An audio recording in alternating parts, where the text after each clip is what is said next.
Yes, clear. Recording tayo. Okay. Magkadikit na tayo, simultaneous view. Okay, great. So, recording Tall Talks Episode 6. Utang na loob and family boundaries. Grind.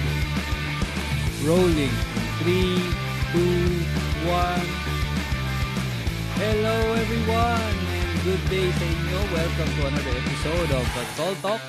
This is King. This is Andrew. You can call me Drew ulit. Okay. Alright. Take 2. Tall Talks, Episode 6. The Utang na Loob and Family Boundaries Grind. Recording in 3, 2, 1. Hello everyone and good day po. Welcome to another episode of Tall Talks. Ito ang inyong katok, si King. At ito naman ang inyong katol, Katol. Drew. Nice to see you again, Tol.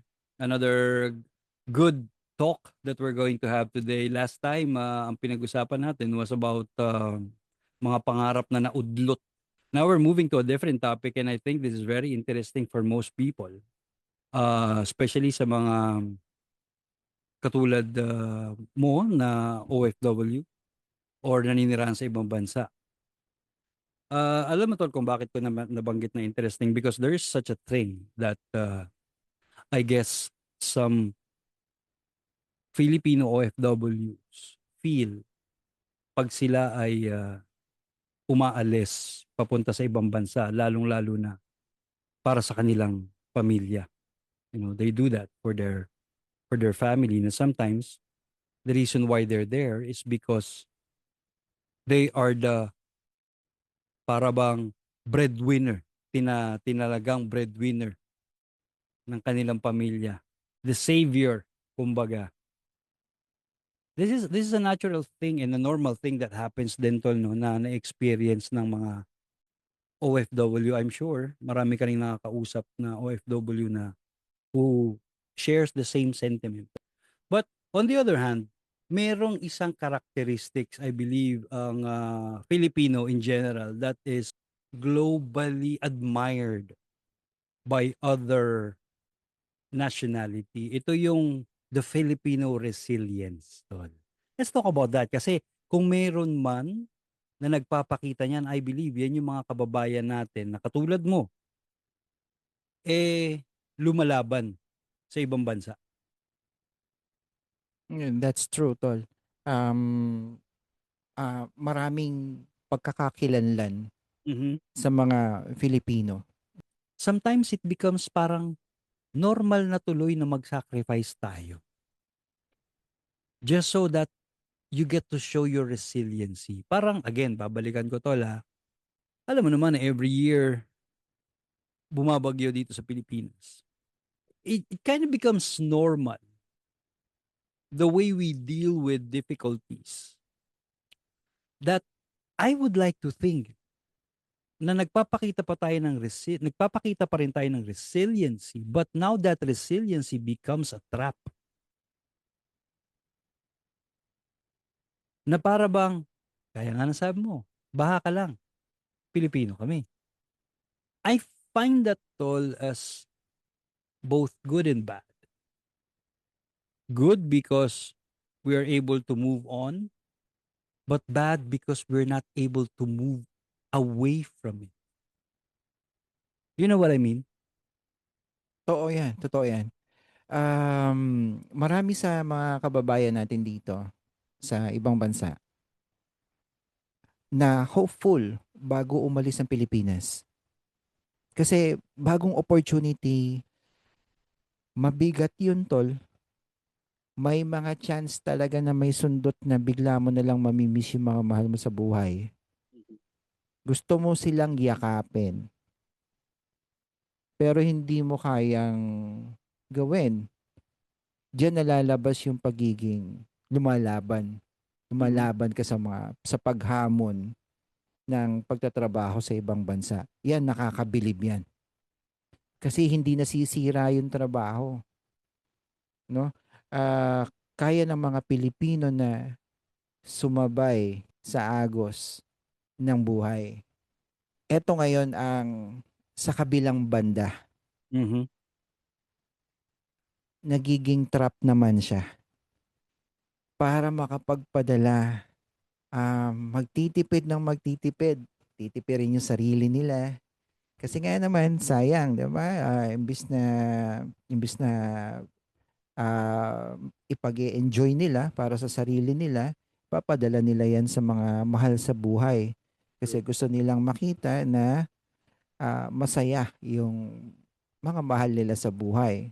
Ano, itong mga bagay na ito, kapag ka nailatag mo ito sa mga kamag-anak, sa kapamilya, na ikaw ang breadwinner Hmm. at inaasahan, tapos ang ugali mo ay mapagtiis ka, Mhm. kinakaya mo lahat, nagiging trap siya. Yeah.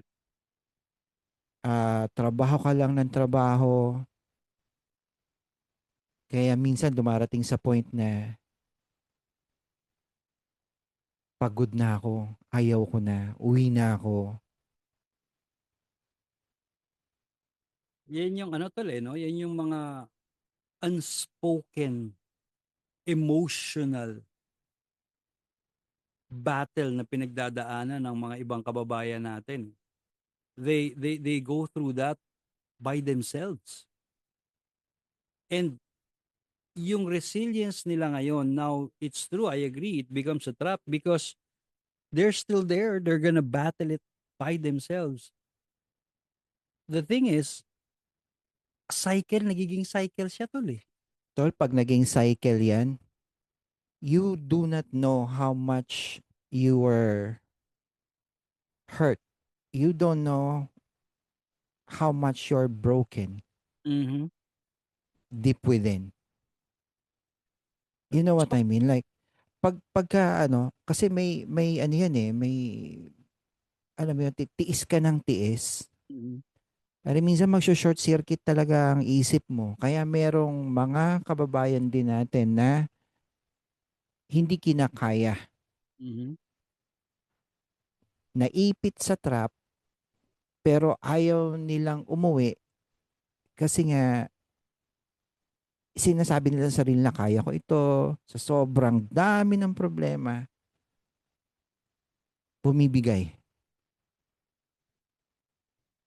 Have you ever had that, experience tol na yung mga kababayan nating Pilipino diyan, eh, you witness them really breaking down, Ako, right in front of you or at least nag-express na, "Wala ano, eh, ang hirap talaga parang hindi ko na kaya." No, those words came out, "Parang hindi ko na kaya, bibigay na ako."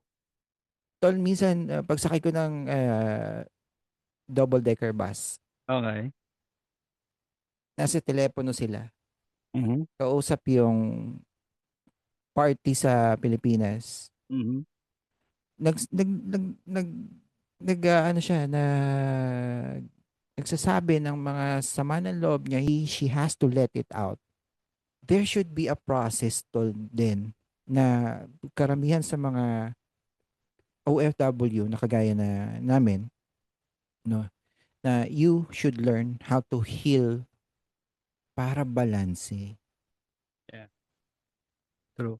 And I think malaking tulong diyan tol is really the support, circle 'no, yung family. Will really help them heal a lot from their problems, 'no? I agree dyan sa idea na yan. Yung sa mga kamag-anak natin na nasa Pilipinas, no, may mga kamag-anak kayo nasa ibang bansa. Meron silang mga pinagdadaanan na hindi na nila sinasabi. Kasi ayaw nilang maapektuhan kayo dyan. Hindi nyo mababaka sa itsura nila na nahihirapan sila. Pero ang pagkumusta, anong ginagawa mo? Kumain ka na ba? Nakapagpahinga ka na ba? Sasabihin sa inyo, ano naman kailangan mo? Hindi, wala akong kailangan. Gusto lang kitang kumustahin. Kamusta ka na diyan? Anong anong ginagawa mo? Saan ka pupunta sa susunod na araw? Ganyan. Sabihan niyo sila kasi ang laking tulong niyan. Hindi niyo alam kung gaano kalaking battle ang dinadaanan nila. Tsaka ano, 'wag lang basta may kailangan kaya ka napatawag. Iwasan niyo 'yun. Kasi alam nila na kinakailangan nila magpadala sa inyo.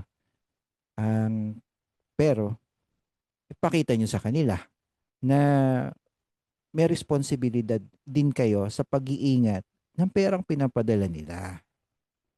I agree, tol, no? I think it's innate na eh sa mga kababayan natin na nasa ibang bansa, yung mga breadwinners nga na natawagan, no, na tinatawag natin na they know their responsibility. What they don't know is how they should set a healthy personal and sometimes financial boundaries sa kanilang mga loved ones eh. Kailangan din nila ipaalam yan, tol, eh, no, na hindi naman sa nothing but not what they would expect. And it's sad. How should we, how should they set a healthy personal and financial boundary? I guess that's the question that needs to be also addressed, no, ng ating mga Filipino kababayan sa ibang bansa. They should know how to set healthy financial boundary sa mga taong pinagpapadala nila ng kanilang hard-earned money. And that's where resiliency does become a trap. No, kasi now you take everything in, nakala mo kaya mo pa until such time that just like what you said, wala na, bigay na, burnout na. O kailangan talaga ng suporta. Kasi hindi lahat ng mga OFW sintibay ng bakal. Mga tao yan. Meron yang, kumbaga sa basketball, may tukod yan. Hindi nyo, oo, malakas sila, kaya nila madiskatis. Kaya nga nabigyan ng pagkakataon makalabas. Ang kailangan nila is support, no? Mga pinag-aaral na pamangkin, mga anak, mag-aral kayo. Mm, agree. Yung mga magulang na binibigyan ng pera, inumin niyo yung gamot niyo, yung pinapadala sa inyo, matigas ang ulo. Ah, Kasi katuwaan ng mga kagaya namin na pag-uwi namin sa Pilipinas, nakita naming masaya kayo kasi meron tayong pambili ng gamot. Kaya nga nagpapadala para everybody happy eh. Yan. At isa pa tol, kapag yung kagaya ng example natin kanina, na nadadamay na pati yung, alam mo ba, kuya, nung nandito ka, ganito, na ako ang, nung wala ka pang trabaho, to yung, alam mo yung utang na loob. hindi mo rin maiaalis tol eh, no, sa mga naiiwan dito kasi sometimes doon na lang talaga sila umaasa eh. Yung pinapadala eh, yun na lang eh, no. So ako ang parati kong nire-remind sa mga tao, especially especially if you have a relative na working abroad at nagpapadala ng pera and yun lang talaga yung kanilang source of income is yung padala na yun. I always remind na try to find ways that you could somehow earn from what they're sending you, or if not, then try to minimize the expense. There's always two ways that a cash would flow in. One is to get money coming in, and one is to limit money coming out. Which is again, this is a challenge. Pero siguro tol, ito yung isang magandang suporta na maaring maibibigay ng mga kababayan natin na nandirito po sa Pilipinas na merong mga mahal sa buhay na nagtatrabaho sa ibang bansa. Eh, suportahan nyo sila by making sure na yung hard-earned money nila, gaya nga ng sabi ni Tol Drew, kung yan ay talagang intended for medication, then please drink your medicine. Kung yan ay intended for pagpapagawa ng bahay, siguraduhin ninyo mapatayo ninyo yung mga bahay dahil syempre it would be nice na after long years of working, eh meron silang makikitang fruits of their labor, kumbaga. Yan ano. That's one of the best support that we could give them is to show that we value yung mga bagay na kanilang pinaghirapan. Oo, ano yan eh, teammate mo yan eh. So, kasi hindi lahat nabibigyan ng opportunity makalabas. Kasi Mhm, marami namang gustong lumabas, no? Dahil mas madali ang kumita ng pera pagka wala ka sa Pilipinas. May mhm, mga ganon. Meron din naman ako mga kakilala na okay lang na nasa Pilipinas sila kasi kumikita din naman sila. Actually, pag lumabas sila, hindi nila kikitain yung kinikita nila, no? yeah, The easiest way na shortcut para magkaroon ng stable job mhm, is mag-domestic helper, yeah, lalabas ka, at lahat yan may kaakibat na challenge. mhm, Maliit na bagay ang suportang kayang ibigay ng naiwan sa Pilipinas kung palalakasin mo yung kanilang moral. yes. And understanding is also very essential na ibigay ng mga kamag-anak na naiwan sa Pilipinas, 'no? Yung intindihin ninyo po na hindi sa lahat ng pagkakataon, eh, madaling at kakayanin magpadala ng mga kababayan natin sa ibang bansa, 'no? Na ano lang talaga 'yan, sometimes kinikimkim lang nila sa sarili nila, pero gaya nga ng sabi mo tol, yung tiis na ginagawa nila diyan, eh, umaabot din to a certain degree na kailangan na nilang i-vocalize, eh. Yes. And I'm sure tol, at one point, yang mga kababayan din natin na yan nakapagbuntong hininga na rin sa mga mahal nila sa buhay, na tipong, "Alam niyo pagod na ako, wala naman ako talagang ibang ginagawa kundi magtrabaho para sa inyo, eh." Ang tingin ng iba is that, "Ba't nanunumbat ka? Yes. Eh, 'di ba responsibilidad mo 'yan, pinag-aral ka naman namin, ah. Alam mo Yes. ikaw lang ang maaasahan namin tapos manunumbat ka pa." I think hindi naman siya nanunumbat. Yan kasi tol yung utang na loob True. na kumbaga parang on the other hand, nasaktan din yung kabilang party Mhm. na ikaw yung nagbibigay ng pera sa kanila tapos pressure, stress, may nasabi kang hindi maganda tapos mahirap ding unawain na kaya mo nang sabihin sa akin ngayon yan porket ikaw ang nagpapadala. Oh, yeah. 'Di ba? Pinag-aaral ka namin ganito lalabas ni diyan ang utang na loob thing, Yes, yes, no? yes.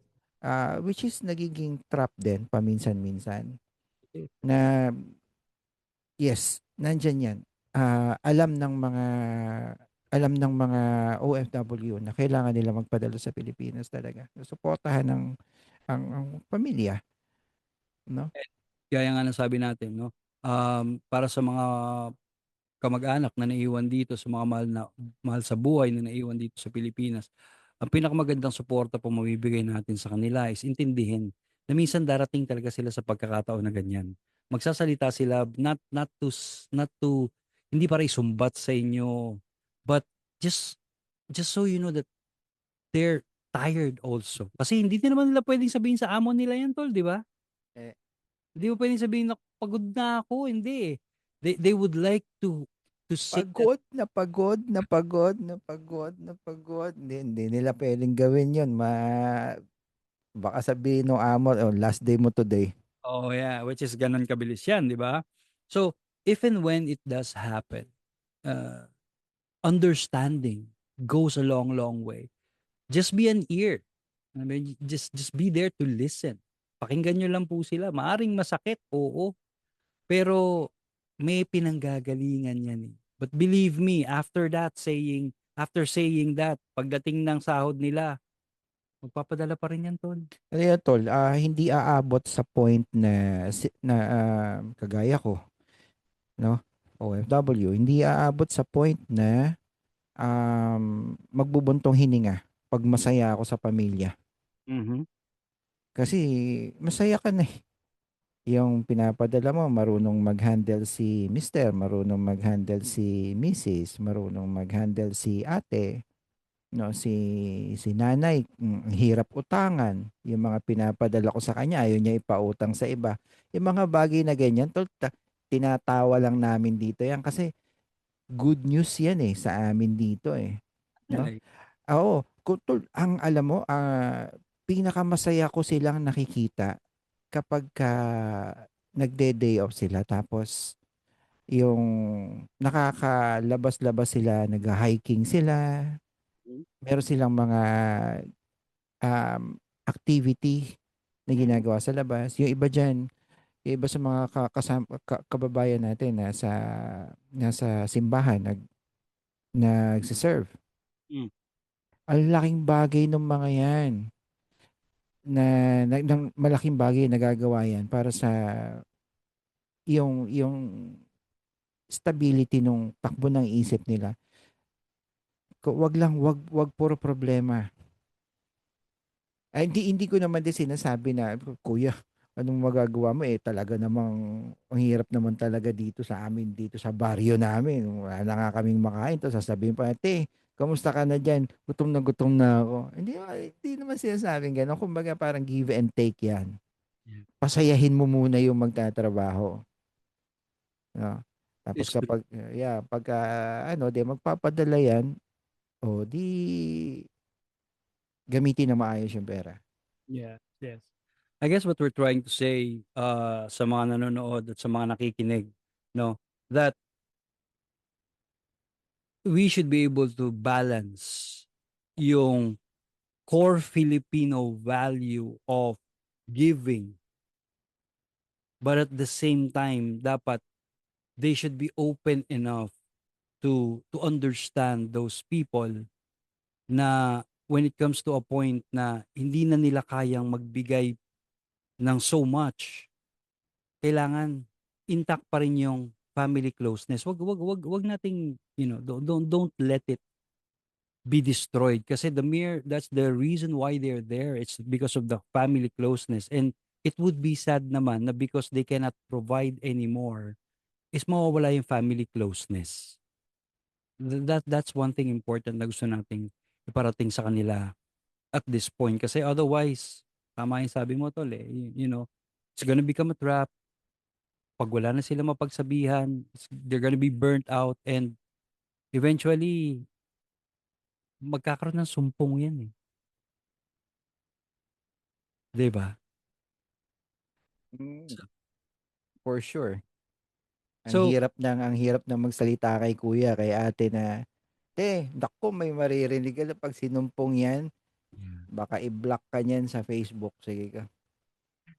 So I think what we're trying to say dito po sa first part of our episode 6, wherein we talk about the resiliency of the Filipino, the breadwinners, and the challenges that they're going through. There is an emotional difficulty that they have to endure, and we simply need to support them. Yung mga kababayan natin sa ibang bansa by just hearing them out, supporting them through understanding. And I believe tol, gaya nga ng sabi mo, once you're able to endure this with the support of your family, eventually magkakaroon din naman ng enjoyment eh, di ba? Enjoyment. So that maiwasan natin yung sumpong, which actually would be our next part of our episode 6. At yan, oo. Gusto ko lang mag-iwan ng konting salita, no? Sa itong first part natin is kinampihan natin yung OFW natin. Huwag po kayong mag-alala. Sisiraan naman natin sila dun sa pangalawang segment natin para fair. Okay. We'll be right back. Stay tuned. All Sige. Talks, episode 6.